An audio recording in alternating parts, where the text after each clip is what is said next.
The hem of Helena Dawson's skirts caught on a submerged branch the moment she stepped into the Rio Sonoita, and before she could register what was happening, the current yanked her feet from under her and swept her downstream like a rag doll caught in a whirlwind. The water was fast, swollen from the spring melt up in the Patagonia mountains, and the layers of petticoats and heavy cotton fabric that had seemed so proper and necessary just moments ago now wrapped around her legs like iron chains, dragging her under the roiling surface. Helena gasped, inhaling water instead of air, her arms flailing uselessly as the weight of her sodden clothing pulled her deeper. She'd only meant to cross the shallow ford, the same crossing she'd used a dozen times before on her trips between Oro Blanco and the neighboring settlement of Patagonia. But the spring of 1878 had brought more rain than usual to southern Arizona, and what should have been ankle-deep water had transformed into a deadly torrent. Her lungs burned. The world became a blur of brown water and fragments of sky whenever she managed to break the surface for a split second. Her fingers scraped against rocks and debris as the current tossed her along, and she could feel her strength ebbing with each passing moment. The layers upon layers of fabric that society demanded she wear had become her executioner. Then, through the rushing water, she heard a tremendous splash nearby and felt strong hands grip her shoulders. Someone was pulling her upward, fighting against the current and the weight of her clothing. Helena's head broke the surface, and she coughed violently, trying to draw breath. "Stop fighting me!" a deep voice commanded close to her ear. "I've got you, but you need to stay still." Helena tried to obey, though every instinct screamed at her to thrash and claw her way to air. The hands holding her were impossibly strong, and she could feel the solid mass of a body behind her, anchoring her against the current. But even as this stranger fought to keep her head above water, she could feel herself sinking again, the waterlogged fabric too heavy to overcome. "Your skirts are pulling you under," the man said, his voice strained with effort. "I'm going to cut them off. Don't panic." Before Helena could process his words, she felt a sharp tug at her waist, then the sound of fabric tearing. Cold metal brushed against her leg through the remaining layers, and she realized he was using a knife, sawing through the heavy material with quick, efficient movements. The pressure around her legs suddenly lessened as yards of cotton and crinoline came free and were swept away by the current. With the weight gone, the man was able to pull her more easily toward the bank. Helena felt gravel under her hands and knees as he dragged her into the shallows, then up onto the rocky shore. She collapsed onto her stomach, coughing up river water and gasping for breath. Her entire body shook with cold and shock. "Breathe slow," the voice said. A large hand pressed against her back, steadying her. "You're all right now. Just breathe." Helena focused on drawing air into her burning lungs, each breath a small victory. After several long moments, when the coughing subsided and her vision cleared, she rolled onto her side and looked up at her rescuer. The man crouching beside her was unlike anyone she'd ever seen in Oro Blanco's small mining community. He was massive, easily over 6 feet tall, with shoulders so broad they blocked out the afternoon sun. His hair was dark brown and fell past his shoulders in thick waves, still dripping river water. His face was all hard angles and weathered tan skin, with a strong jaw shadowed by several days' worth of beard.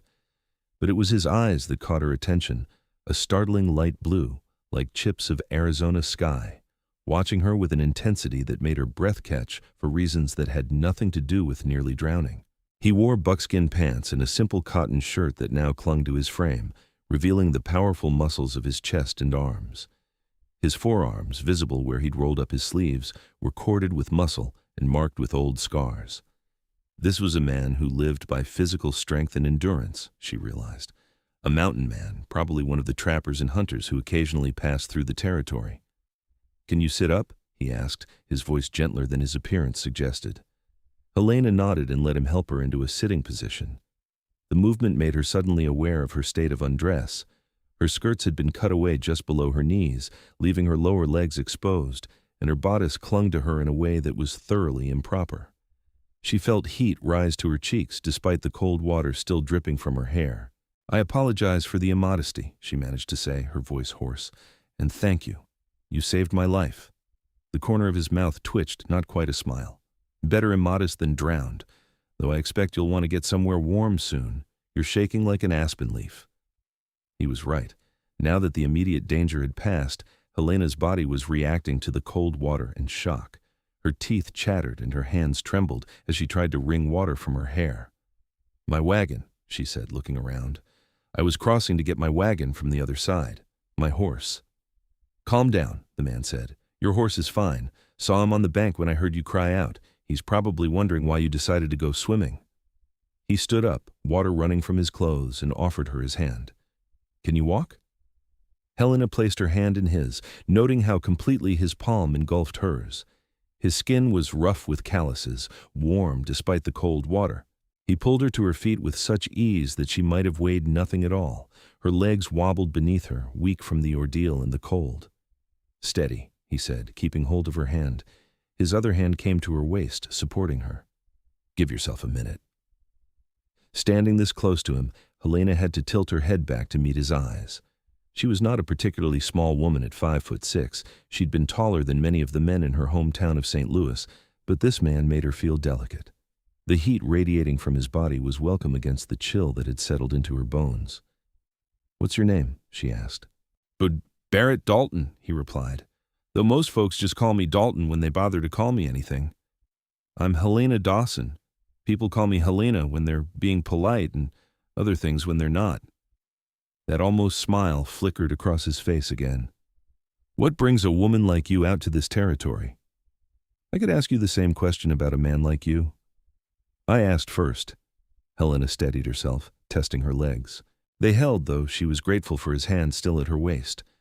"I came to Oro Blanco 3 months ago with my father.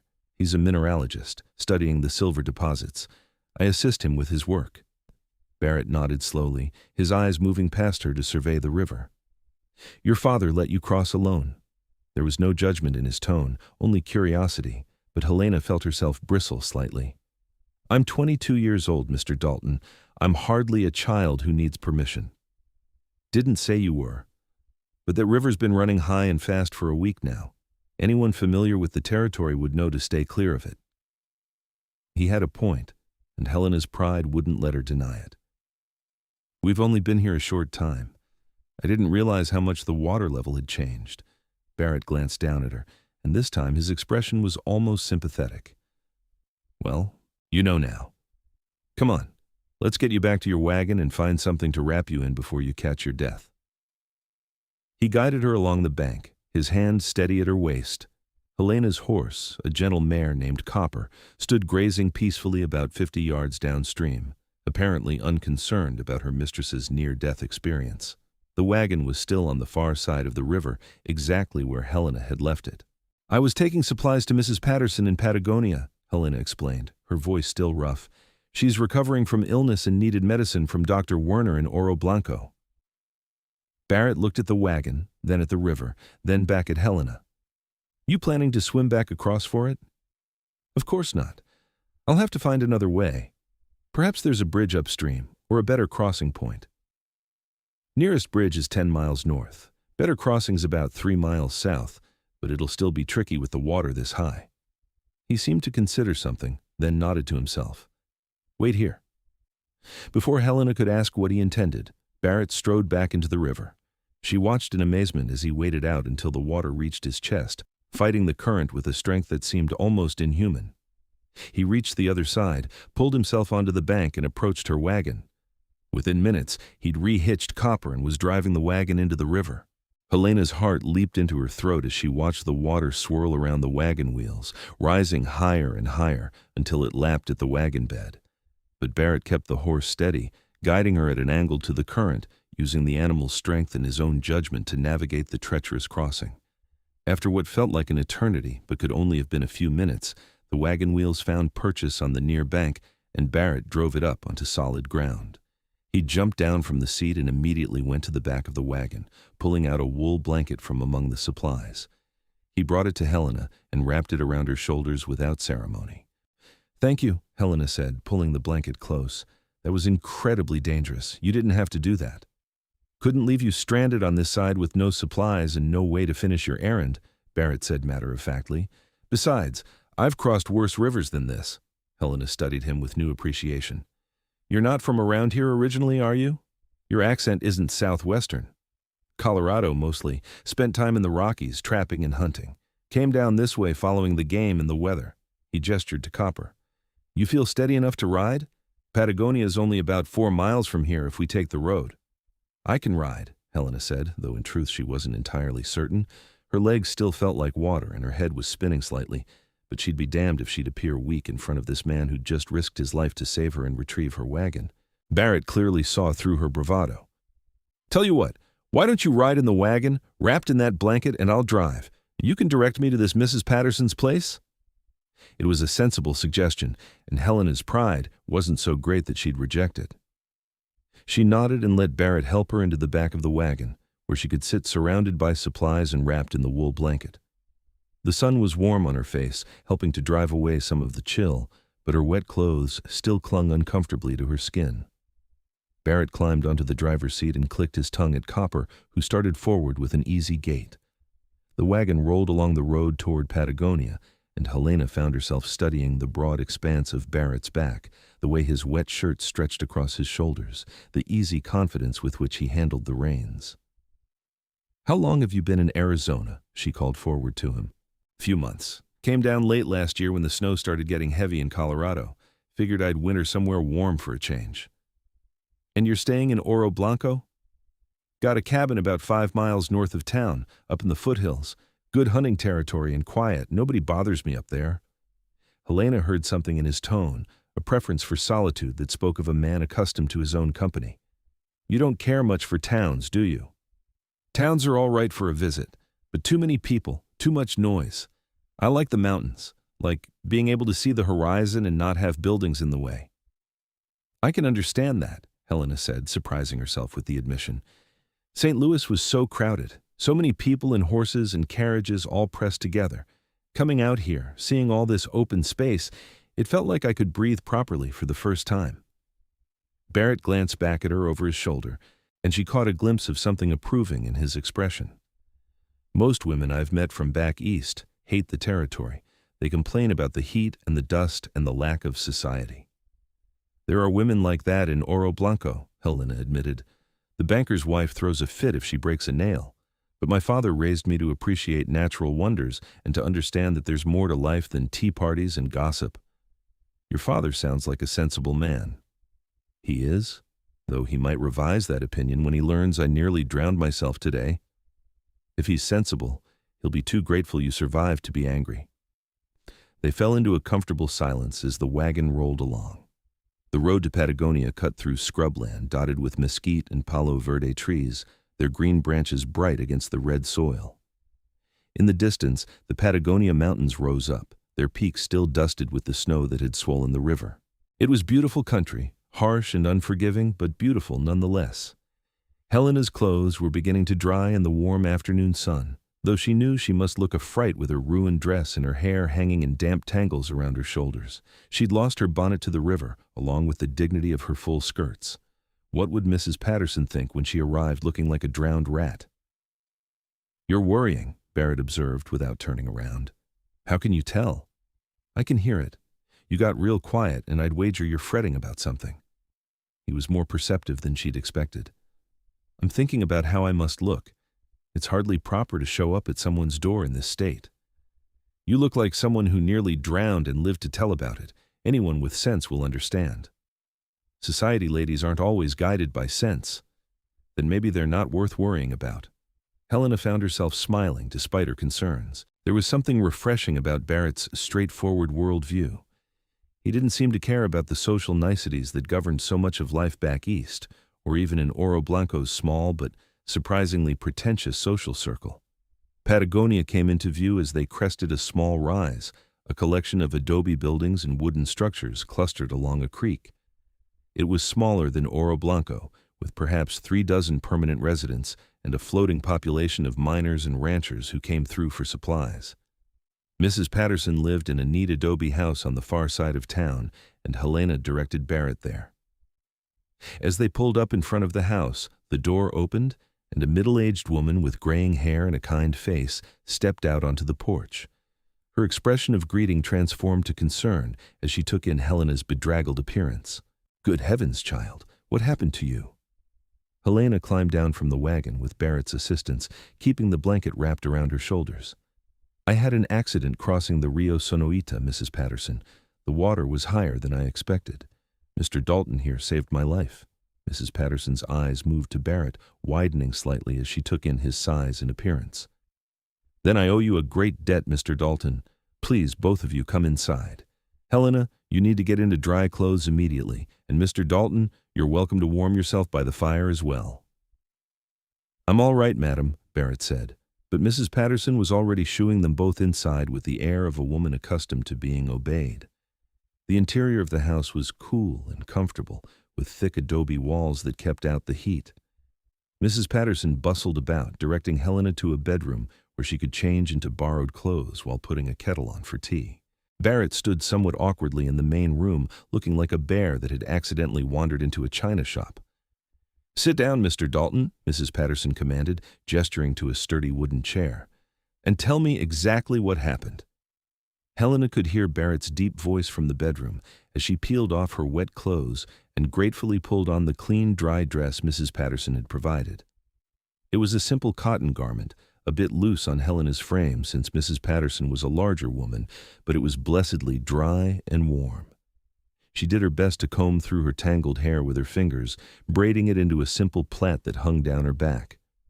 When she emerged, she found Barrett sitting at the table with a cup of coffee in his massive hands, looking somewhat more comfortable as he finished recounting the day's events to Mrs. Patterson. The older woman's face was grave. "That river has taken 3 lives in the past 10 years, Mrs. Patterson said. You were very fortunate, my dear, and very brave, Mr. Dalton." "Just did what needed doing," Barrett replied, but Helena could see a faint flush of color on his weathered cheeks, as if praise made him uncomfortable. Mrs. Patterson poured tea for Helena and insisted they both eat some of the cornbread she'd baked that morning. As they sat around her table, Helena found herself studying Barrett in the warm light filtering through the windows. There were questions in her mind about this man who'd appeared at exactly the right moment, who'd risked his own life without hesitation to save a stranger. "Mr. Dalton," she said finally, "I realize I haven't properly thanked you. You saved my life today. If there's anything I can do to repay you—" "No need," Barrett interrupted, his blue eyes meeting hers. "Like I said, I did what needed doing. Nevertheless, I'm in your debt. My father will want to thank you as well. Perhaps you could come to dinner in Oro Blanco. We're staying at Mrs. Chen's boarding house on Mesquite Street." Barrett looked uncomfortable again, shifting in his chair. "I'm not much for dinner parties. It wouldn't be a party, just dinner. My father and I would like to properly express our gratitude." Mrs. Patterson jumped in before Barrett could protest further. "It would be the proper thing to do, Mr. Dalton. And from what I've heard of Henry Dawson, he's not the stuffy type. You'd likely find him pleasant company." Barrett studied Helena for a long moment, and she found herself holding her breath, waiting for his answer. She couldn't quite explain why it mattered so much to her, why the thought of seeing him again made her pulse quicken in a way that had nothing to do with her near drowning. "All right," Barrett said finally. "When?" "Tomorrow evening, around 6 o'clock? He nodded. "I'll be there." They finished their tea and cornbread, and Helena made sure Mrs. Patterson received the medicine Dr. Werner had sent. The older woman was recovering from a lung ailment, and the doctor had prepared a tonic he swore would help. Mrs. Patterson insisted on keeping Helena's ruined dress to see if any of it could be salvaged, and sent her off in the borrowed clothing with promises to return it soon. Barrett helped Helena back into the wagon, and they set off on the road back to Oro Blanco. The afternoon sun was beginning to lower toward the horizon, painting the landscape in shades of gold and amber. Helena sat on the wagon seat beside Barrett this time, no longer wrapped in the blanket but still feeling its warmth where it lay folded behind them. "Thank you for agreeing to dinner," Helena said as Copper plodded along at a steady pace. "I know it's not your preference, but it means a great deal to me." "Why?" Barrett asked, glancing at her. "You don't owe me anything, Miss Dawson." "Helena, please. After you've cut my skirts off, I think we can dispense with formalities." She saw his mouth twitch with that almost smile again. "And I want you to come to dinner because I'd like to know more about you. You're an interesting man, Barrett Dalton." "Not much to know. I hunt, I trap, I keep to myself. I don't believe that's all there is to you. A A man who lives alone in the mountains must have interesting stories. Besides, you saved my life. That creates a connection, whether you like it or not." Barrett was quiet for a moment, his eyes on the road ahead. "Connection," he repeated, as if testing the word. "I'm not much for connections. They tend to complicate things." "Not all complications are bad," Helena observed. "Some of them make life richer." He looked at her then, really looked at her, and Helena felt the intensity of his gaze like a physical thing. "You're not like most women I've met. I'll take that as a compliment." "It is." They rode in silence for a while, but it was a comfortable silence, the kind that didn't need to be filled with empty chatter. Helena found herself hyper-aware of Barrett's presence beside her, the solid strength of him, the way his hands held the reins with casual confidence. She remembered how those hands had gripped her shoulders in the water, how strong and sure they'd been. It was utterly inappropriate, she knew, to be having such thoughts about a man she'd just met. But there was something about Barrett that drew her in, something beyond his obvious physical strength and the fact that he'd saved her life. He had a directness, an honesty that was refreshing after 3 months of navigating Oro Blanco's social politics. As they approached the outskirts of Oro Blanco, Helena began to see familiar landmarks, the old mission church on the hill, the stamp mill where they processed the silver ore, the cluster of buildings that made up the town's main street. The sun was getting lower now, and she knew her father would be worried if she didn't arrive home soon. "Mrs. Chen's boarding house is just up ahead," Helena directed, "the 2-story building with the green shutters." Barrett guided the wagon to a stop in front of the boarding house, and as if on cue, the front door burst open and Helena's father rushed out. Henry Dawson was a man in his early 50s, lean and energetic, with graying hair and sharp eyes that took in the scene before him with quick understanding. "Helena, thank God.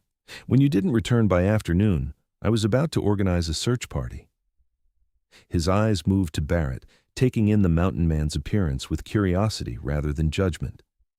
"And you are?" "Barrett Dalton, sir. Your daughter had some trouble at the Rio Sonoita crossing. She's all right, but it was a close thing." Henry's face went pale. "The river? But you've crossed it a dozen times." "The water level was much higher than usual," Helena interjected quickly.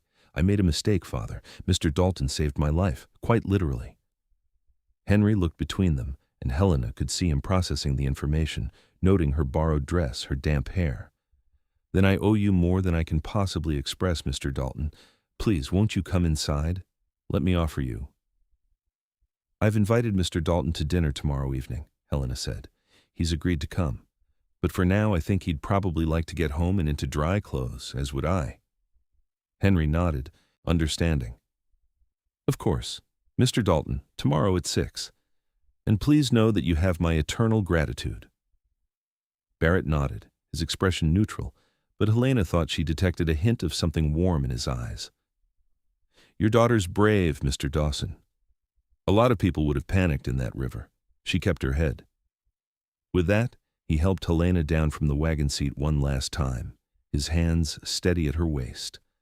Their eyes met briefly, and Helena felt a jolt of something electric pass between them. "Until tomorrow," she said softly. "Until tomorrow," Barrett agreed. He climbed back onto the wagon seat and drove off down the street, Copper's hooves kicking up small clouds of dust.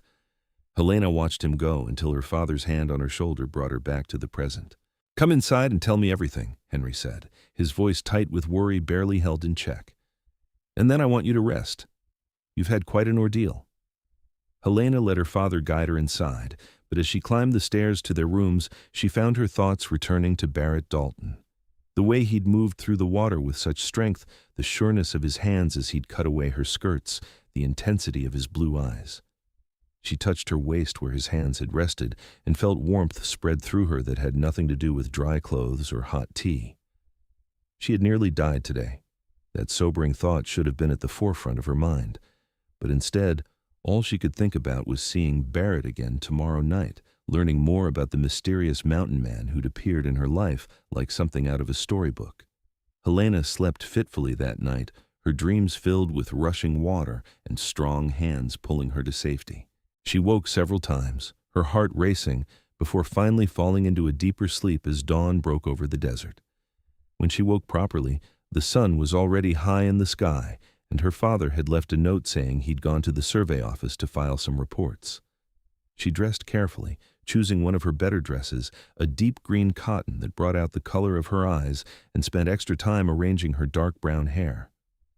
It was foolish, she told herself, to be putting so much effort into her appearance. Barrett had already seen her at her absolute worst, bedraggled and half-drowned. But she couldn't seem to help herself. Mrs. Chen, the boarding house proprietor, had already heard about Helena's adventure. News traveled fast in a small town and clucked over her like a worried hen as Helena came down for a late breakfast. "You must be more careful," Mrs. Chen scolded in her accented English. "The desert seems peaceful, but it can kill you if you are not respectful. The river, the heat, the snakes, all dangerous." "I know, Mrs. Chen. I was careless. It won't happen again." "Good. And this mountain man who saved you, he comes to dinner tonight?" "Yes. I hope that's all right?" Mrs. Chen's weathered face broke into a smile. "Of course. Any man who saves a life is welcome at my table. I will cook something special. You will see." Helena spent the rest of the day helping Mrs. Chen prepare the boarding house's dining room for their guest. It was hardly necessary Mrs. Chen kept everything spotless, but it gave Helena something to do with her nervous energy. She found herself checking the window repeatedly as the afternoon wore on, watching for any sign of Barrett's approach. At precisely 6 o'clock, there was a knock at the door. Helena's heart jumped into her throat, and she had to force herself to walk, not run, to answer it. Barrett stood on the porch, and Helena barely recognized him. He'd cleaned up, shaving the several days' growth from his face and tying his long hair back at the nape of his neck. He wore clean clothes, dark trousers, and a white shirt that, while simple, was pressed and neat. But no amount of grooming could diminish the raw power of his presence. If anything, the civilized clothes only emphasized the barely contained strength of his frame. "Mr. Dalton," Helena said, suddenly feeling shy. "Please come in."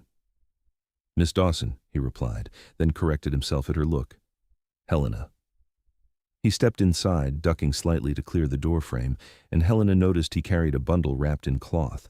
He held it out to her. "Found these this morning, caught on some rocks downstream. Thought you might want them back."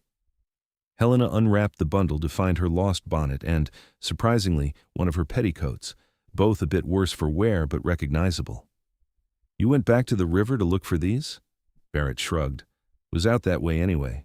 Seemed a shame to waste good fabric."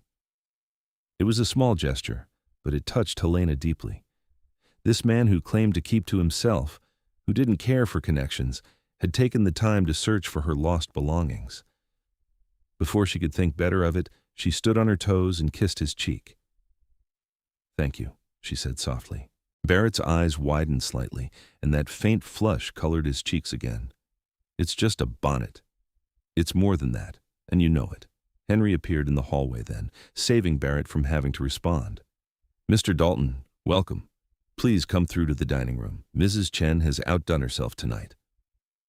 The dining room table was set with Mrs. Chen's best dishes, and the landlady had indeed prepared a feast-roasted chicken, fresh bread, vegetables from her garden, and a dried apple pie for dessert. Barrett looked somewhat overwhelmed by the spread, but he thanked Mrs. Chen graciously and took the seat Helena indicated. Dinner was surprisingly pleasant. Henry, true to Mrs. Patterson's assessment, was not stuffy or formal. He had a naturalist's curiosity about the world and peppered Barrett with questions about his life in the mountains, the animals he'd seen, the terrain he'd explored. Barrett answered with increasing ease, and Helena watched him relax gradually as the meal progressed. "The mountain lion population has been growing in the Patagonias," Barrett explained in response to one of Henry's questions. "I've counted at least 3 different individuals in my hunting territory. Beautiful animals, but dangerous if you're not careful." "Have you ever had a close encounter?" Helena asked. "Few times. Once had a female with cubs take exception to me being near her den. Had to back away slow and quiet. Took me 3 hours to get out of her territory, and she followed me the whole way, making sure I left." "You must have nerves of steel," Henry said admiringly. "Just patience. Most animals don't want to fight if they don't have to. They're looking out for their own survival, same as us. You respect them, give them space, Usually they'll do the same for you. Helena found herself leaning forward, captivated by Barrett's stories. He spoke of the mountains with a reverence that reminded her of how her father talked about minerals and geological formations.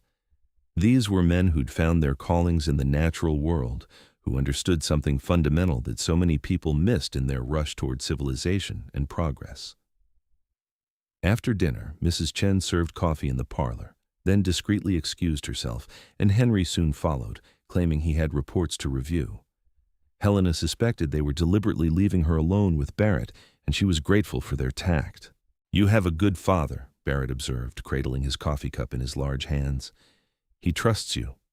"He does. My mother died when I was 16, and Father and I have been partners ever since. He taught me to assist with his research, to use his equipment, to think scientifically. Some people think it's odd, a woman doing such work, but Father never saw it that way." "Don't seem odd to me. You're smart and capable. Why shouldn't you use those skills?" Helena smiled. "You'd be surprised how many men don't share that view. Back in St. Louis, I was expected to marry well and manage a household. The idea of me having intellectual pursuits was seen as eccentric at best, inappropriate at worst." "Their loss," Barrett said simply. They sat in comfortable silence for a moment, sipping their coffee. Helena was acutely aware of how close they were sitting, of the way the lamplight caught the angles of Barrett's face, of the subtle scent of pine and leather that clung to him despite his clean clothes. "Can I ask you something?" Helena ventured. "You can ask. Can't promise I'll answer." "Why did you come to dinner? Really? It's obvious you're not comfortable in social situations. You could have politely declined." Barrett was quiet for a long moment, staring into his coffee cup as if it held answers. When he finally spoke, his voice was low and thoughtful. "When I pulled you out of that river, when I saw how close you'd come to dying, something shifted. I've saved people before, helped injured miners, guided lost travelers. But with you, it felt different. And when you invited me to dinner, I wanted to say no. Wanted to go back to my cabin and forget the whole thing, but I couldn't stop thinking about you." Helena's breath caught. "What were you thinking?" "That you were brave, that you had fire in you, even soaking wet and half drowned, that your eyes were the prettiest shade of green I'd ever seen." He looked up at her then, and the intensity in his gaze made her pulse race. "And that I wanted to see you again, even though I knew it was probably a mistake." "Why would it be a mistake?" "Because I'm not built for this, for connections, for being close to people. I live alone because that's what works for me, because everyone I've ever cared about either left or died, and it's easier not to care in the first place." The raw honesty in his words made Helena's chest ache. She set down her coffee cup and reached for his hand, covering it with her own. His skin was warm, his hand so large that hers looked almost childlike in comparison.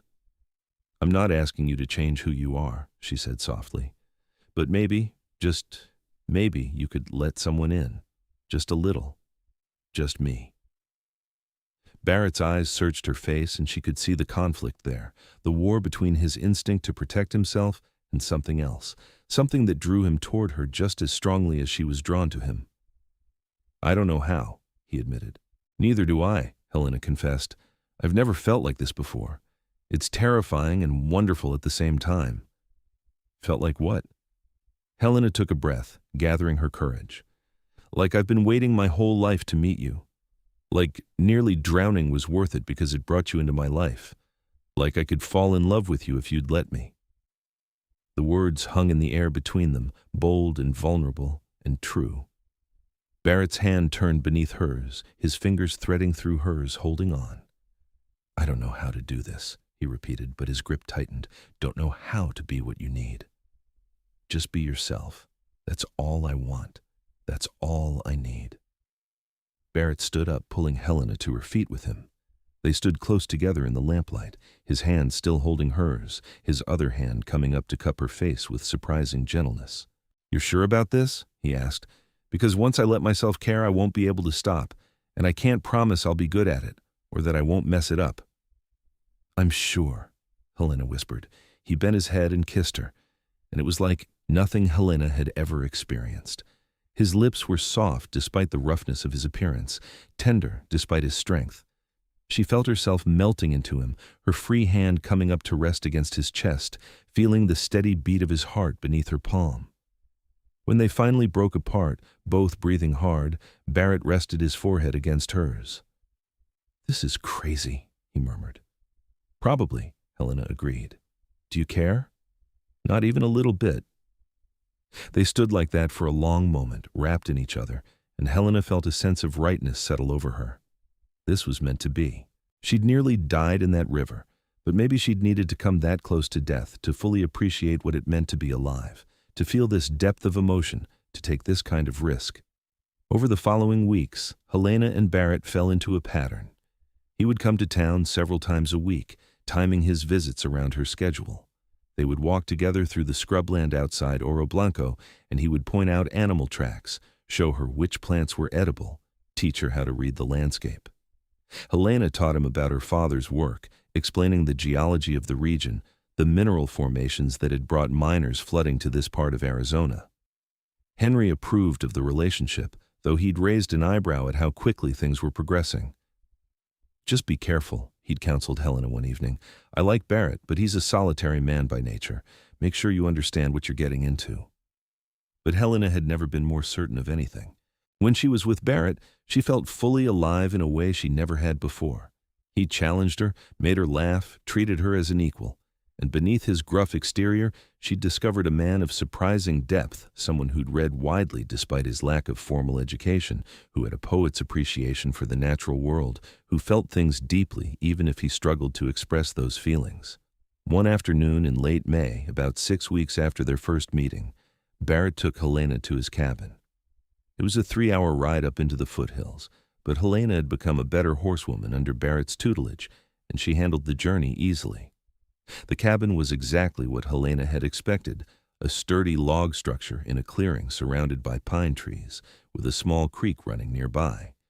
Inside, it was sparse but clean, with a stone fireplace, a rough-hewn table and chairs, a bed covered with animal furs, and shelves lined with supplies. But what caught Helena's attention was the collection of books on one shelf, worn volumes of poetry, philosophy, natural history. "Surprised?" Barrett asked, watching her examine the books. "Delighted," Helena corrected. "I knew you were well read, but this is quite a collection." "Started collecting them years ago. Books are good company when you're alone. Don't talk back, don't judge, always there when you need them." Helena pulled out a volume of Wordsworth's poetry and opened it to find passages underlined and notes in the margins. "You've studied these thoroughly." "Had a lot of time," Barrett said, moving to stand behind her. His hands came to rest on her shoulders. "But lately, I find myself having trouble concentrating on reading." "Oh? Why is that?" "Because I keep thinking about a certain green-eyed woman and wondering when I'll see her next." Helena turned in his arms, smiling up at him. "That sounds like a serious problem." "It is. Completely disrupted my peaceful existence. Do you regret it?" "Not for a second."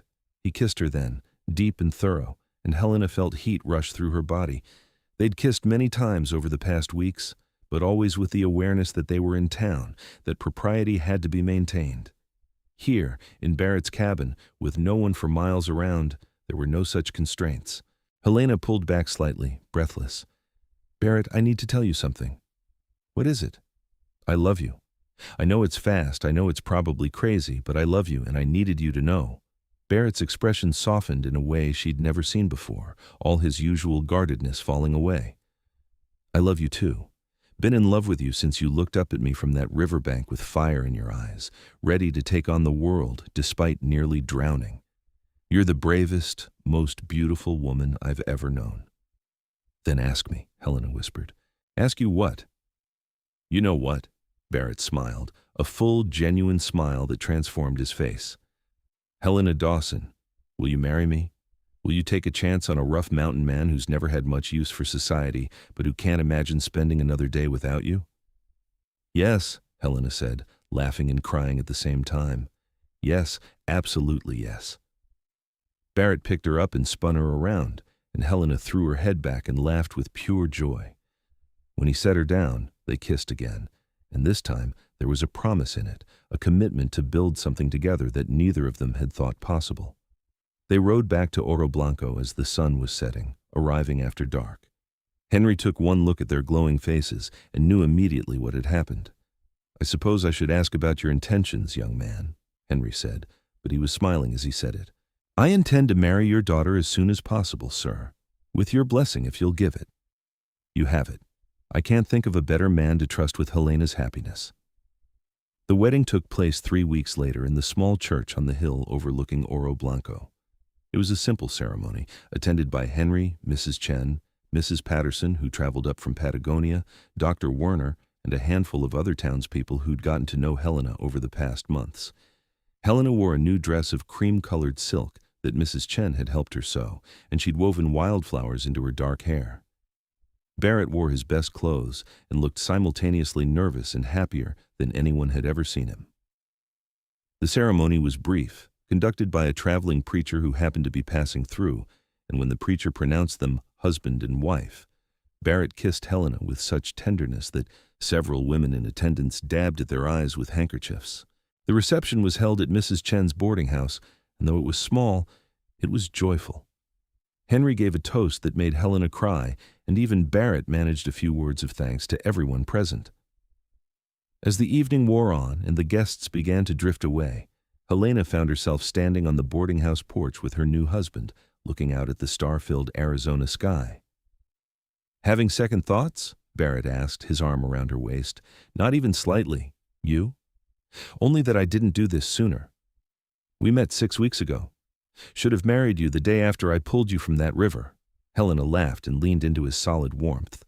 "That might have been a bit rushed, even for us." They spent their wedding night at the boarding house since they'd be leaving for Barrett's cabin in the morning.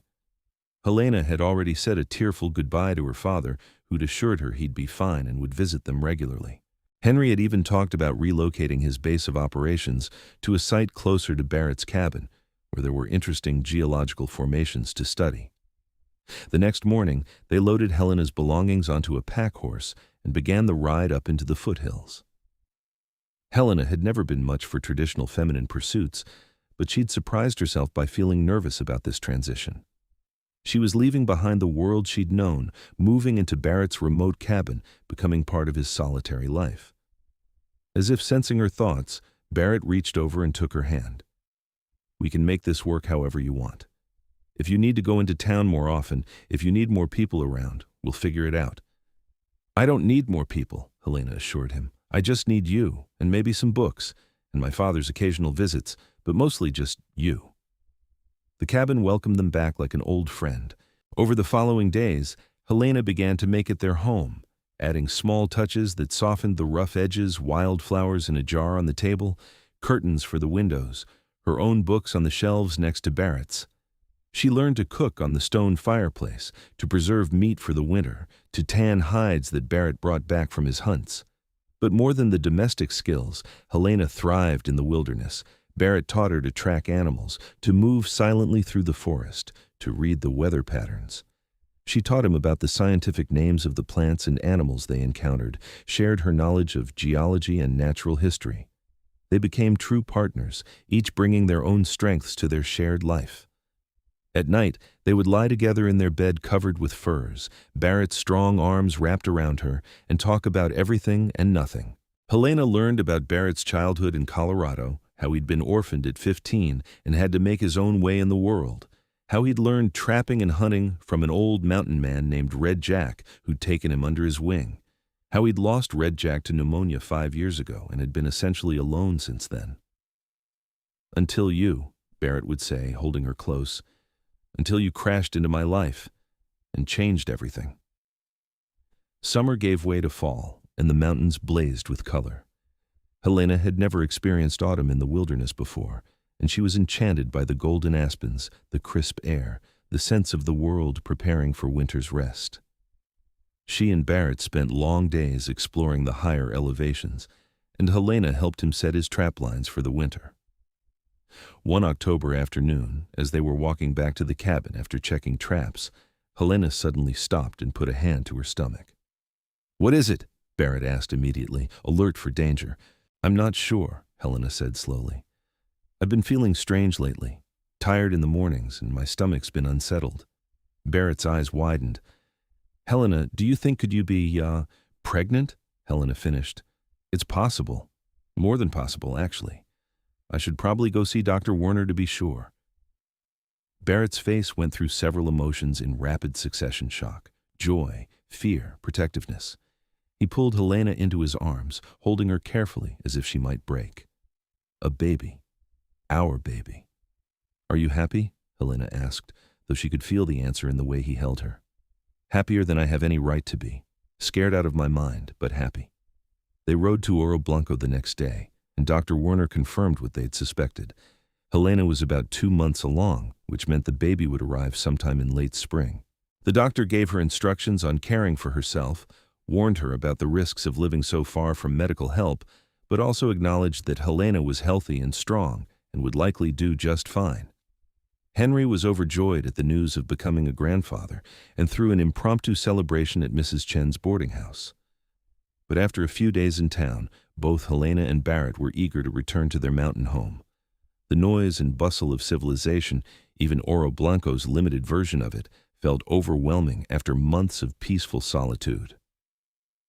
Winter came to the mountains with dramatic force. The first major snowstorm hit in late November, blanketing everything in 3 feet of powder. Helena had worried about feeling trapped or isolated, but instead she found the snowbound months peaceful and intimate. She and Barrett spent their days maintaining the cabin, caring for their horses and the chickens they'd acquired, and preparing for the baby's arrival. Barrett carved a beautiful cradle from pine wood, spending hours getting every detail perfect.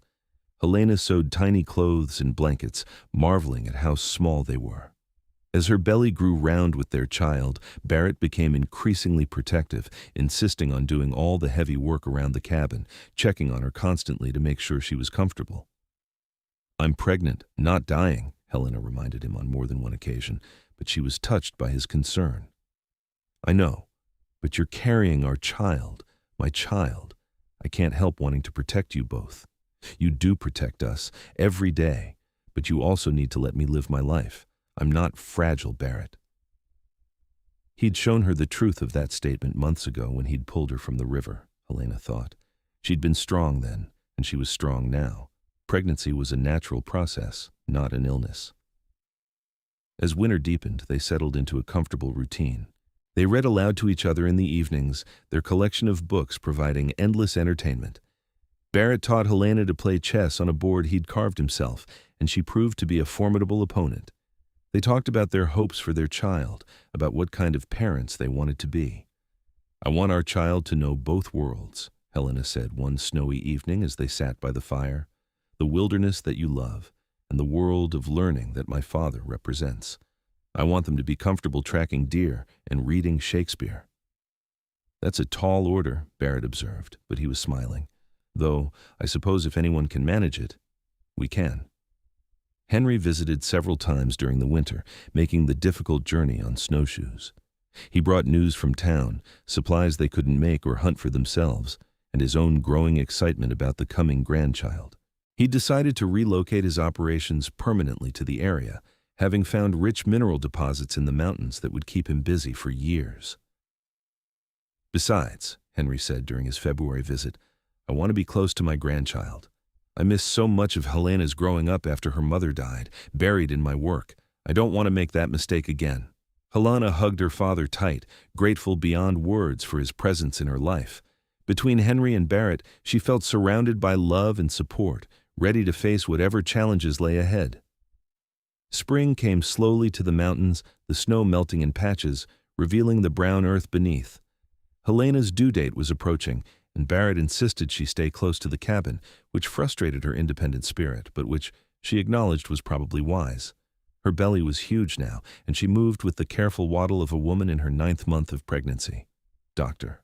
Werner visited in early May, making the journey to the cabin to check on Helena and to be present when the baby arrived. He brought his medical bag and enough supplies to handle any complications, though he assured them that Helena seemed to be having a textbook pregnancy. Baby's positioned well, he said after examining her. Heart sounds strong. I'd say you have maybe another week, possibly 2. It was 9 days later, on a beautiful May morning with wildflowers blooming around the cabin, that Helena's labor began. It started with mild contractions that she initially mistook for indigestion, but by midday there was no mistaking what was happening. Barrett, who'd faced down mountain lions and survived blizzards without flinching, turned pale when Helena told him the baby was coming. He ran to fetch Dr. Werner, who'd been staying in Oro Blanco but had promised to come at a moment's notice. Meanwhile, Mrs. Chen, who'd insisted on being present for the birth and had been staying in a tent near the cabin for the past week, took charge of the situation with calm efficiency. The labor lasted through the afternoon and into the evening. It was hard work, painful and exhausting, but Helena had never been one to back down from a challenge. Between contractions, she gripped Barrett's hand and drew strength from his presence, from the love in his eyes, from the knowledge that soon they would meet their child. As the sun was setting, painting the sky in shades of orange and pink, Helena gave one final push and heard the most beautiful sound in the world, her baby's first cry. Dr. Werner worked quickly, and moments later placed a squirming, red-faced infant in Helena's arms. "It's a boy," the doctor announced, beaming. "A healthy baby boy." Helena looked down at her son through tears of joy and exhaustion. He was perfect, with a shock of dark hair and eyes that, though they'd likely change color, seemed to be studying the world with serious intensity. She looked up at Barrett, who was staring at the baby with an expression of absolute wonder. "We have a son," she said softly. "We have a son," Barrett repeated, as if he couldn't quite believe it. He reached out with one large finger to touch the baby's tiny hand, and the infant immediately gripped it with surprising strength. Barrett's face transformed, all his usual guardedness gone, replaced by pure love. "Hello there, little one. I'm your father." The moment was so intimate, so perfect, that Helena felt her heart might burst. This was everything she'd never known she wanted this man, this child, this life they'd built together in the wilderness. They named him Benjamin Henry Dalton, Benjamin for Barrett's father, whom he'd barely known, and Henry for Helena's father, who'd been such a constant source of love and support. Little Benjamin was a healthy baby with strong lungs that he exercised frequently, especially at night. But neither Helena nor Barrett minded the sleepless nights. They were too enchanted with their son, too grateful for the gift of his existence. Henry arrived 2 days after the birth, having ridden hard from his survey site when word reached him. He held his grandson with tears streaming down his weathered face and declared Benjamin the finest child ever born. Mrs. Chen fussed over both Helena and the baby, making sure they had everything they needed before finally returning to Oro Blanco with promises to visit often. The summer passed in a blur of new parenthood. Helena marveled at how naturally Barrett took to fatherhood, despite his earlier fears. He was gentle with Benjamin, patient with the crying and the constant demands, and fiercely protective in a way that made Helena's heart swell. He would carry the baby in a sling against his chest when he did chores around the cabin, talking to Benjamin in a low rumble about everything they saw: the chickens, the horses, the mountains in the distance. As Benjamin grew from a newborn into an alert, active infant, Helena settled back into her routines. She'd missed the physical work of maintaining their homestead, and it felt good to be strong again, to carry Benjamin on her back in the traditional way she'd learned from some of the Apache women who sometimes traded at Oro Blanco, to hike through the forest collecting herbs and plants. One afternoon in late summer, Helena was nursing Benjamin on the cabin's porch while Barrett chopped wood nearby. The rhythmic sound of the axe-splitting logs was soothing, and Helena found herself reflecting on the year that had passed since she'd nearly drowned in the Rio Sonoita. So much had changed. She'd gone from being a spinster, assisting her father with his research, to being a wife and mother, living a life she could never have imagined back in St. Louis. She'd found love with a man who challenged and complimented her in equal measure. She'd given birth in a cabin in the wilderness, far from hospitals and modern conveniences. She'd discovered strength she didn't know she possessed. "What are you thinking about?" Barrett asked, setting down the axe and coming to sit beside her on the porch step. He was shirtless, his muscled torso glistening with sweat, and Helena felt a familiar heat curl through her despite the baby at her breast. "About how much has changed, about how grateful I am that the river was running high that day." Barrett slipped an arm around her shoulders. That's a strange thing to be grateful for. You nearly died. But I didn't. And because I didn't, because you were there to save me, I found this life. Found you. Found us. She gestured to encompass Barrett, Benjamin, the cabin, the mountains. I wouldn't change any of it. Even the hard parts, the winter storms, the isolation, giving birth miles from a proper doctor. Especially those parts. They're what make it real. What make it ours. Barrett kissed the top of her head, careful not to disturb Benjamin, who was falling asleep at the breast. I love you, Helena Dalton. More than I thought it was possible to love anyone. I love you too, both of you. They sat in comfortable silence, watching the sun lower toward the mountains, their small family complete and content. Helena knew there would be challenges ahead, winters to survive, illnesses to weather, all the uncertainties of frontier life. But she also knew they would face them together, this partnership forged in river water and sealed in love. As the years passed, Benjamin grew from an infant into a sturdy toddler, then a curious boy who followed his father everywhere, learning to track animals and identify plants before he could read. But Helena made sure he learned to read too, sitting with him every evening to go through the books she'd collected, teaching him letters and numbers and the joy of stories. When Benjamin was 3, Helena became pregnant again. This time, the pregnancy was easier, perhaps because she knew what to expect, perhaps because she was stronger and more accustomed to the physical demands of mountain life. In the spring of Benjamin's 3rd year, she gave birth to twin girls, Emma Grace and Sarah Rose, both healthy and loud and perfect. Barrett was utterly besotted with his daughters, these tiny beings who had him wrapped around their little fingers from the moment they were born. Helena often found him singing to them in the evenings, old mountain songs his mother had taught him, his deep voice surprisingly gentle. The cabin grew crowded with 3 children, so Barrett built an addition, expanding their home to accommodate their growing family. Henry helped with the construction, and the work brought the 2 men even closer together. Henry had essentially become part of their household, spending more time at the cabin than in town, his geological research providing the perfect excuse to stay near his grandchildren. When the twins were 2 and Benjamin was 5, Helena discovered she was pregnant once more. She laughed when Dr. Werner confirmed it, wondering if they'd need to build yet another addition to the cabin. This time, she gave birth to another boy, James Robert, in the middle of a September afternoon, while Barrett was teaching Benjamin to fish in the creek.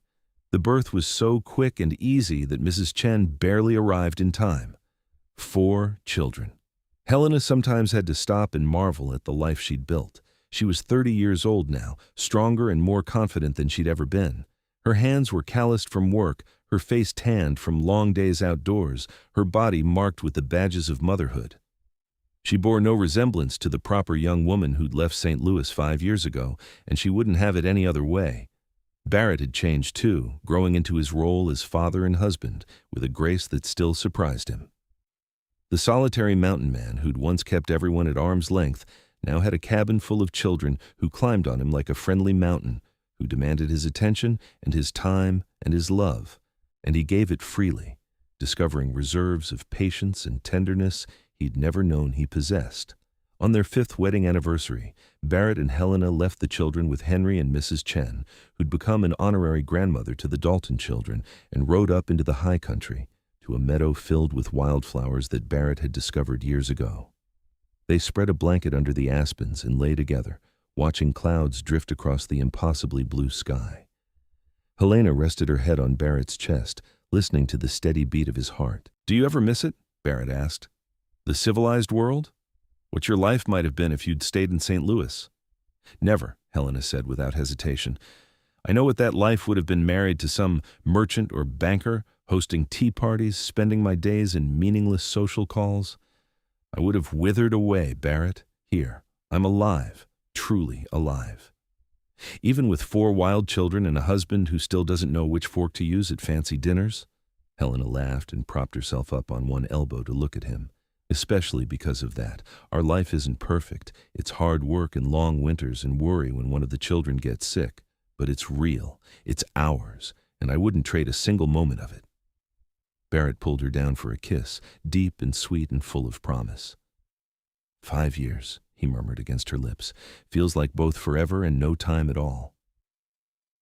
We have many more years ahead of us, Helena assured him, growing old together. Watching our children grow, maybe even grandchildren someday. Grandchildren, Barrett repeated, as if testing the word. That's a long way off. Not as long as you think. Benjamin is already 5. In another 13 years, he'll be 18, old enough to marry if he finds the right person. Don't rush it. I want to keep them small for a while longer. Helena smiled, understanding the sentiment. The children were growing so fast, each day bringing new developments, new words, new skills. Emma and Sarah were already chattering constantly, their identical faces. Sometimes the only way to tell them apart was by the small birthmark on Emma's left wrist. James was a content baby, happy to be passed from person to person, gurgling and smiling at everyone. And Benjamin was becoming a true mountain child, at home in the wilderness, able to identify animal tracks and bird calls, fearless in his exploration of the world around him. He had Helena's green eyes and Barrett's dark hair, and a personality that combined the best of both his parents. They stayed in the meadow until the sun began to set, reluctant to return to the reality of 4 young children and all the responsibilities that came with them. But as they rode back toward the cabin, Helena felt nothing but contentment. This was her life, her family, her home. The years continued to roll forward like a river current, steady and unstoppable. The children grew, each developing their own personalities and interests. Benjamin became an expert tracker under Barrett's tutelage, but he also had a love of books inherited from both his parents and could often be found reading by the fire in the evenings. Emma was adventurous and bold, always the first to try something new, while Sarah was more cautious and thoughtful, often serving as the voice of reason among the siblings.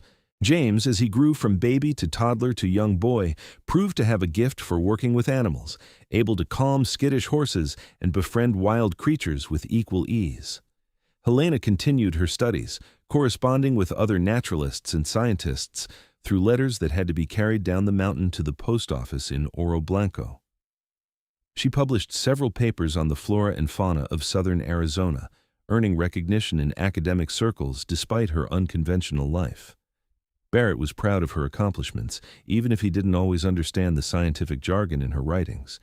Henry remained a constant presence in their lives until he passed away peacefully in his sleep when Benjamin was 12. He was 73 years old and had lived to see his grandchildren growing strong and healthy, his daughter happy and fulfilled. They buried him on a hill overlooking the cabin, under an old pine tree he'd loved to sit beneath while sketching geological formations. Helena grieved deeply for her father, but she was also grateful for the years they'd had together, for his support of her unconventional choices, for his love and wisdom. Barrett held her through the worst of the grief, and the children, sensing their mother's sadness, were extra gentle and loving in the weeks following their grandfather's death. When Benjamin turned 18, strong and capable and ready to make his own way in the world, he announced his intention to attend university back east to study natural sciences. Helena's heart broke a little at the thought of him leaving, but she was also fiercely proud. He would be the first in their family to receive formal higher education, and he would carry forward the legacy of both his grandfather and his parents. The twins, at 15, were beautiful young women who'd inherited their mother's intelligence and their father's strength. Emma talked about becoming a doctor, inspired by Dr. Werner, who still visited regularly despite his advancing age. Sarah wanted to be a teacher, to bring education to the scattered settlements and mining camps of the territory. James, at 13, insisted he was going to live in the mountains like his father, trapping and hunting and living free. "You can be whatever you want to be," Barrett told each of his children. "Your mother and I will support you no matter what path you choose." And they did. When Benjamin left for university in the fall of his 18th year, Barrett and Helena rode with him to the train station in Tucson, 3 days' journey from their mountain home. They watched the train carry their son away toward his future, holding hands and fighting back tears. "He'll be all right," Barrett said as the train disappeared into the distance. "We raised him well." "I know," Helena replied, "but knowing it doesn't make it easier to watch him go." "No, it doesn't. But that's part of being a parent, loving them enough to let them find their own way."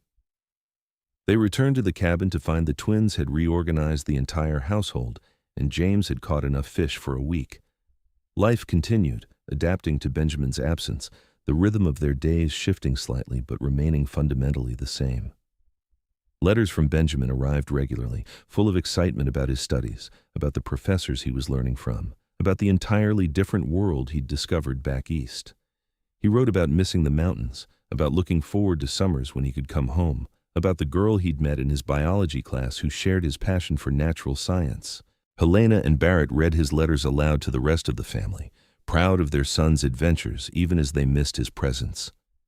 They watched the twins prepare for their own futures, Emma studying every medical text she could get her hands on, often riding to town to assist Dr. Warner with patients, Sarah gathering books and creating lesson plans for the day when she'd have her own classroom. When Helena turned 40, Barrett organized a surprise celebration, inviting friends from Oro Blanco and the surrounding areas up to the cabin. Mrs. Chen, now in her 70s but still spry and sharp-tongued, made Helena's favorite dishes. Dr. Werner, retired now but still beloved in the community, gave a toast to the woman who defied convention to build an extraordinary life. 20 years ago, the doctor said, raising his glass, a young woman nearly drowned in the Rio Sonoita. A mountain man pulled her from the water and in doing so, pulled both of them into a love story for the ages. I've been privileged to watch that story unfold to deliver their children, to witness their partnership, to see them build something remarkable in these mountains. Here's to Helena Dalton, one of the finest people I've ever known, and to many more years of happiness. Helena, surrounded by her family and friends, looked around the expanded cabin that had become such a warm and welcoming home. She met Barrett's eyes across the room, and in them she saw everything they'd built together, the love, the family, the life that had exceeded any dreams she might have had as a young woman in St. Louis. That night, after the guests had left and the children were asleep, Helena and Barrett walked out into the cool evening air.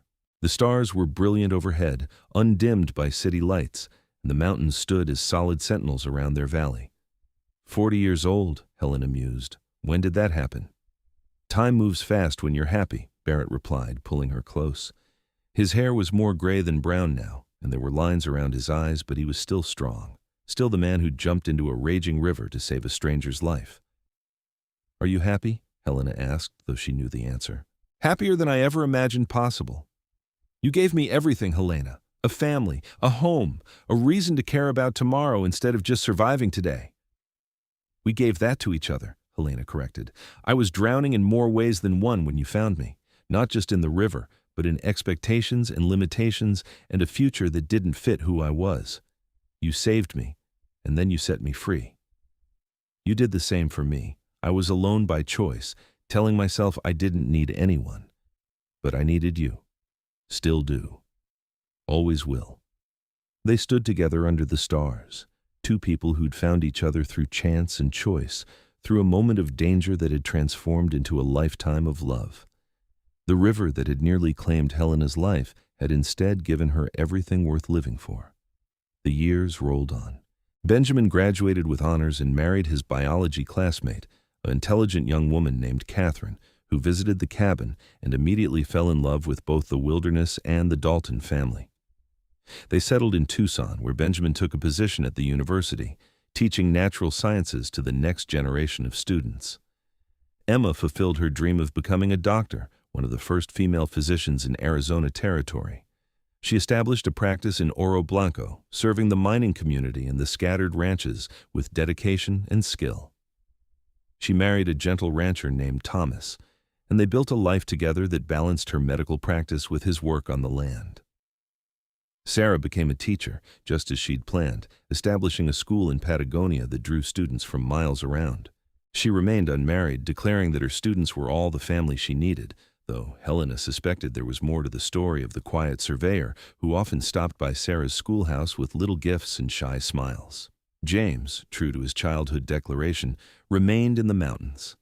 He built his own cabin about 2 miles from Barrett and Helena's, close enough to help when needed, but far enough for independence. He made his living through hunting, trapping, and guiding wealthy Easterners on wilderness expeditions, and he seemed as content in his solitude as his father had once been. As Helena and Barrett entered their 50s, they found themselves settling into a different rhythm. The cabin was quieter with the children grown and gone, but it was often filled with grandchildren. Benjamin and Catherine had 2 sons. Emma and Thomas had a daughter and another child on the way. And even Sarah's schoolhouse sent students up the mountain sometimes to learn about wilderness skills from the legendary Barrett Dalton. Helena's hair was more silver than brown now, and Barrett's face was deeply lined from decades of weather and sun. But they were healthy and strong, still hiking the mountain trails together, still reading by the fire in the evenings, still finding joy in each other's company after more than 25 years of marriage. One spring morning, as they were working in the garden Helena had expanded over the years, Barrett straightened up with a grunt and put his hand to his lower back. "Getting old," he observed wryly. "We both are," Helena replied. "But I don't mind, do you? Not when I look at everything we've built. Not when I think about our children, our grandchildren, all the life that came from one moment in a river 27 years ago." Helena set down her trowel and went to stand beside her husband, looking out at the view they'd shared for so many years. The mountains were eternal, unchanged by the passage of decades, while everything else had transformed completely. "Do you remember what I looked like that day?" Helena asked. "Soaking wet, half my skirts cut away, more dead than alive? I remember thinking you were the most beautiful thing I'd ever seen."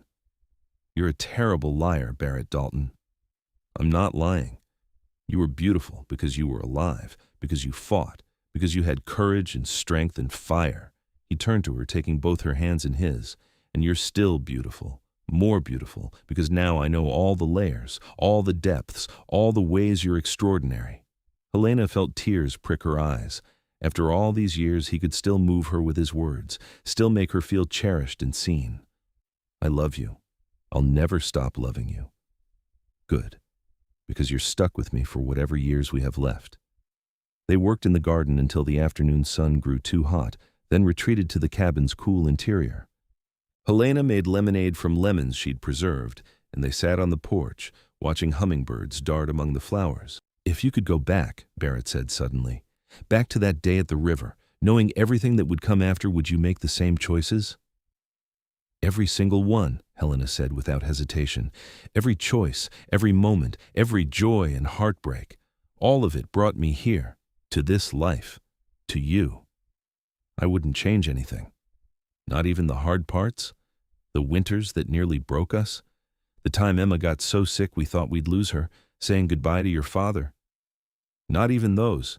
They made us stronger. They taught us what matters. And through all of it, we had each other."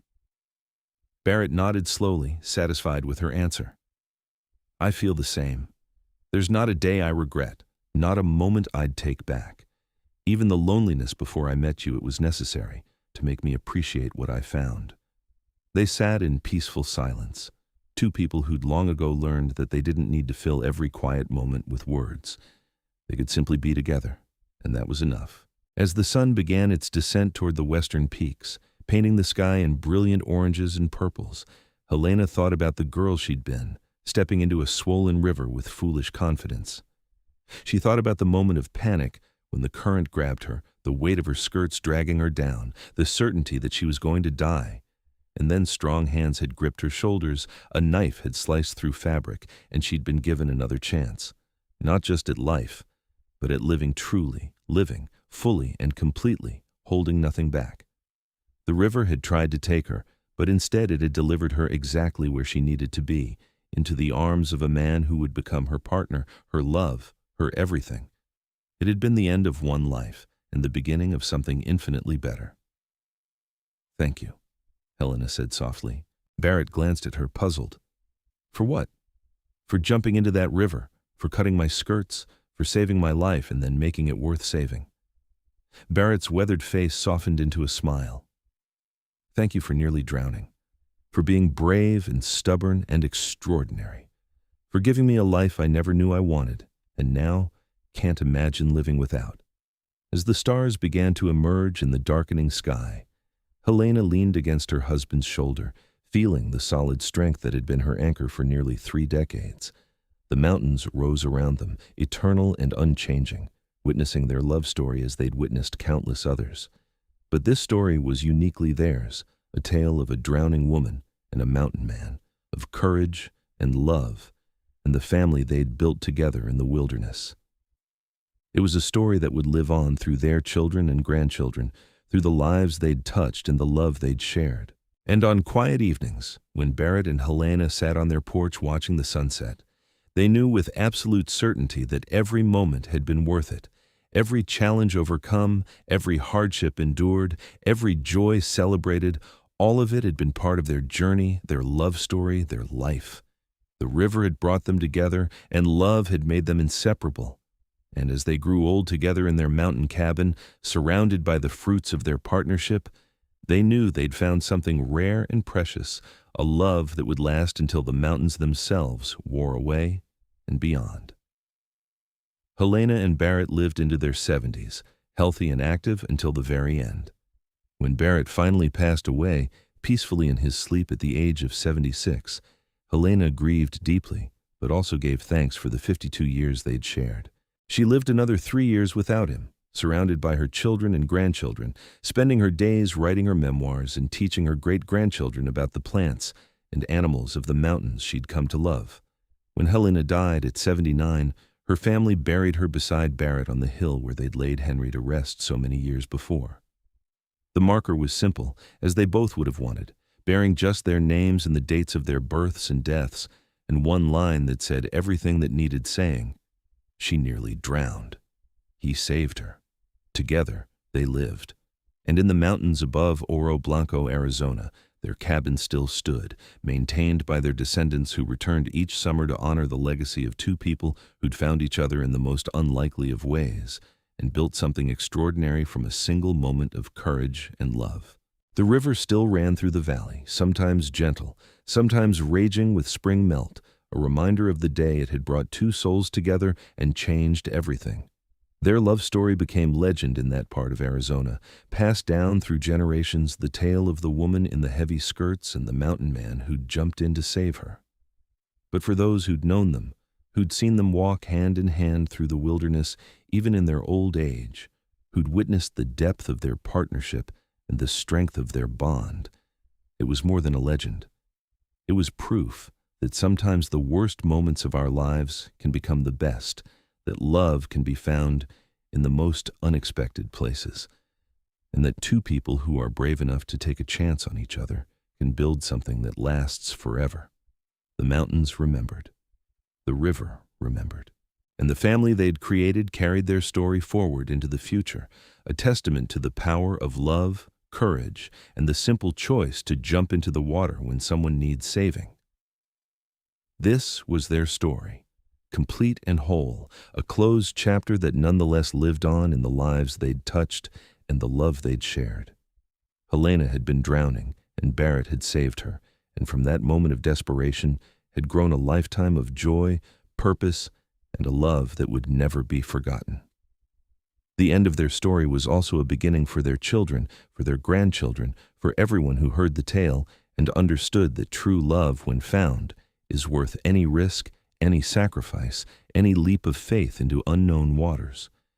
Helena and Barrett had taken that leap together, and they'd never let go of each other, not even when death finally parted them, because their love was written in the mountains, in the river, in the very earth of the wilderness they'd called home.